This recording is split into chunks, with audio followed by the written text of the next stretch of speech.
ভূমিকায় আপনাদের মহান মধ্যে চরিত্র পরিবেশন করে দেখাবেন মুকেশ চন্দ্র শহীদ ও পার্বতী ভূমিকায় আপনাদের মহান যিনি চরিত্র পরিবেশন করে দেখাবেন তিনি হলেন আপনাদের সকলে সুপরিচিত ওস্তাদ ভগবান চন্দ্র শহীদ।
এমনকি স্বর্গের সমস্ত দেবতাগণ স্বর্গরাজ্য থেকে এখানে সেখানে করিয়াছে বনায়ন এবং স্বর্গের সিংহাসন করেছে বিতরণ।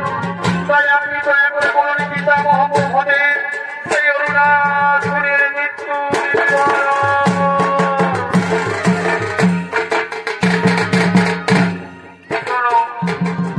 পার্বতী অরুণাচলের মৃত্যুর রহস্য এত সহজ নয়, কারণ সৃষ্টিকর্তা ব্রহ্মদেবের মনে মনে বলিয়ান। তাই হে জগৎ পিতা ব্রহ্মদেব দয়া করে বলুন না প্রভু সেই অরুণাচলের মৃত্যু। সঙ্গে সঙ্গে ব্রহ্মদেব বলেন, হে মাতা পার্বতী অরুণাচলের মৃত্যুর রহস্য আমি বলিতে পারিব না। অরুণাচলকে আমি সর্দারের সময় বচন দিয়েছি, তার মৃত্যুর রহস্য আমি কাউকে বলিতে পারিব না, এমনকি আপনারা আমি বলিতে পারব না। তাই আপনারা আমাকে নিজ গুণে করিবেন ক্ষমা, নিজ গুণে করবেন। সঙ্গে সঙ্গে সেনাপতি কার্তিক বলেন, হে পরম পিতা মহাদেব, হে মাতা পার্বতী, তাহলে কি সেই অরুণাচলের নিধন হবে না? অরুণাচলের নিধন না হলে স্বর্গ মূর্ত পাতাল এই তিনপুর মহাপ্রলয় হয়ে যাবে, মহাবিনাশ হয়ে যাবে।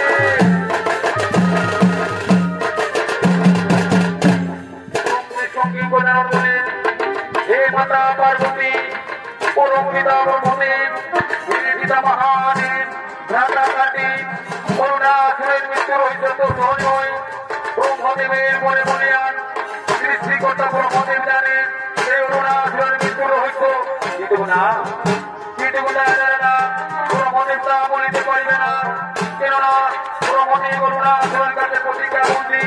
তাই হে মাতা পার্বতী, আপনি আমায় আদেশে করুণাসুরের মৃত্যু রহিত আমি নিজে গিয়ে জানে আসবো, আমি নিজে গিয়ে জানে আসবো।